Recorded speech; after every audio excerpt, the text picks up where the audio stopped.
I'm curious about your style. Do you have a proclivity to be, some people are offensive, some people are like counter punchers. Can you talk about that?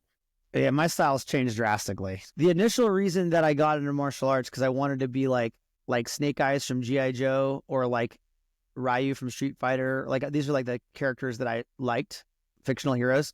And so to me, I wanted to be this like martial artist who is really good. But at the same time, I didn't want to be a stylist, meaning like I didn't want to be, oh, I'm like Panther style versus your tiger. I never wanted to be like that. And that's one thing I really liked about everyone loves about Bruce Lee, that concept of like, it's what is the thing, do the thing that makes sense, right? I really like that. And why Snake Eyes is important.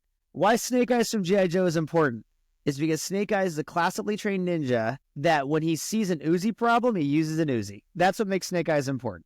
You know what I mean? He's like, I'm a ninja, I've got all the ninja skills. That's an Uzi problem. And you know what? That uses a grenade. I'm not ninjing that, right?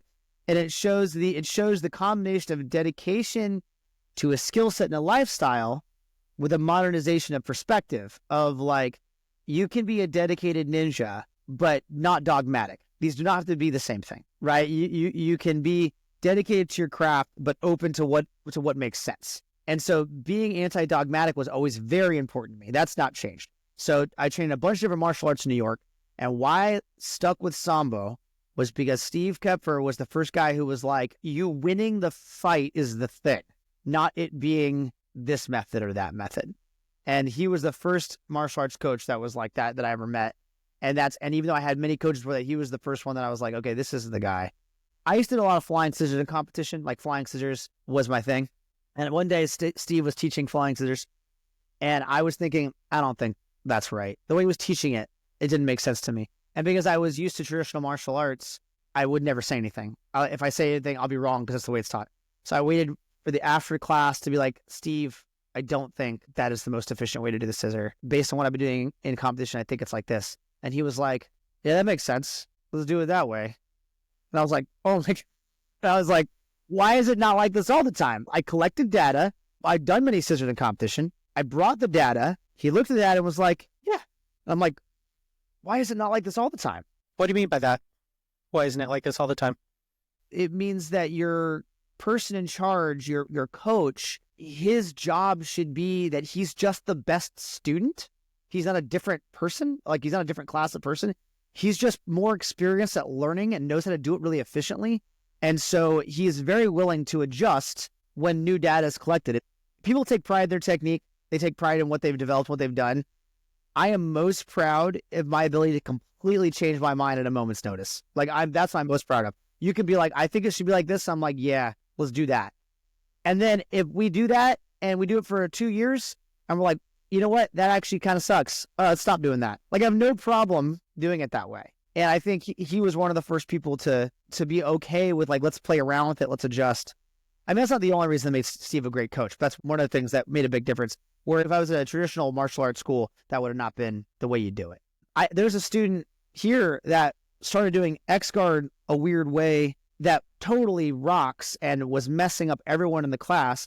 And I saw him doing it and I'm like, bro, why didn't you say this like 6 months ago? The rest of us are doing stupid X-Guard and your X-Guard's way better. He's like, I don't know. I just thought it was a me thing. I'm like, I told everyone, listen, after every class, you have an idea. Here's what I want you to do. I want you to go, hey, is this a thing? Bring it to the group. Is this a thing? And we'll all take a crack at it and we'll go and we'll squash it and you'll know it's not, which will be good for you because you'll learn quickly and not waste your time. Or we'll be like, ooh, that might be a thing. And then we got to work on that. That's important, I think. There's two really interesting things there. One is the danger of false positives. And then the other is a question that I typically ask people is like, what makes a great instructor? You touch on that adapting and iterating mentality. So if you ask me my style changing over the years, it has by design changed constantly because that is the way that my brain works. And so let's say I teach a move that I taught 10 years ago. Let's say if someone asked me a question about armbar from close guard and your brain goes in autopilot and you go, here's an armbar from close guard. And I realize, you know what? I think I said this exact sentence exactly the same way 10 years ago. Immediately a red flag goes up in my mind. I'm like, wait, has anyone checked this in 10 years? Like, is this still right? And it might be, but we need to check it again. And so if I find myself saying something I said 10 years ago, I'm question it, and then I'll take it apart and put it back together, and it either change or I'm like, oh, this is still currently true. But I'm very aware if I find that I think I nailed it 10 years ago and I haven't gotten better, that's probably not true.